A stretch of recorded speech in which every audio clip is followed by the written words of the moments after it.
In this tutorial, we will go over how moving before an attack how the process works. So as you can see here, right now, if I was to grab Dorith and actually try to move, it won't really move because it's not my turn. A lot of the times I've had complaints from players like saying, hey, it says it's my turn on the roster, but I can't move my token.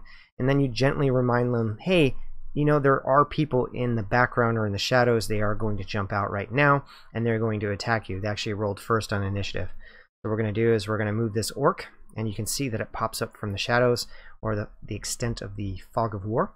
And you move them up, and you can see that I'm still within my ×1 move radius. So in other words, I can move up, and I can attack Dorith here. Thus concludes the move before the attack. If I right click on this character or this token, you will notice that there is attack, which is what I did in the first video. There's last attack, there's also spells, and there's also actions. Now if you look over here and I do combat, I can do a grapple, I can do a melee touch, I can also do a range touch. If you have specific spells that allow you to actually walk up and touch them with that, or a range touch, this will automatically add in the factors without having to do a specific attack for that type of damage that you're trying to do.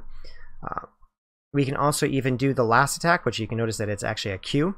You can do A for another attack if you want to, but if you do Q, this will actually just repeat the same attack that you performed on them.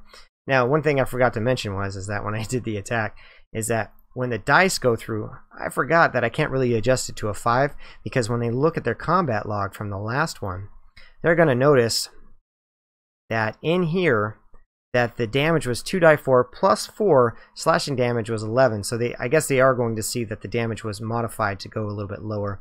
As you can see here, the minimum damage would actually be a 6. So either way, click OK. And they passed out. Look at that. They're down. Now you can actually click on the token. You can hit H, and you can actually heal damage, or you can even heal them to max. So let's just say that, oh, I made a mistake. My character already made that attack. I can reverse the damage by healing them back to full. So that way you go, oh, I took an extra attack. I didn't mean to. I'm sorry. Here's the damage back. There you go. Let's see. I don't think there's actually anything else that I can cover with the actual specific attacks other than, let's just say I go here, combat, and I do a melee attach. You'll see that it pops up here. Says that melee touch and gets a question mark. It will not reveal that decision unless you come in here and click on the reveal dice. Let's do it again. Show you.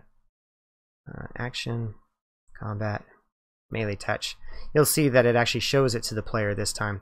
Now, but if I pull up my game log, you'll notice that I can see what the last roll was, because since I'm the GM, I get to see most of the rolls. And I would have actually hit with a melee touch with that one on that last attack if I was doing some sort of spell casting. That concludes the different types of attacks that you can perform in a round.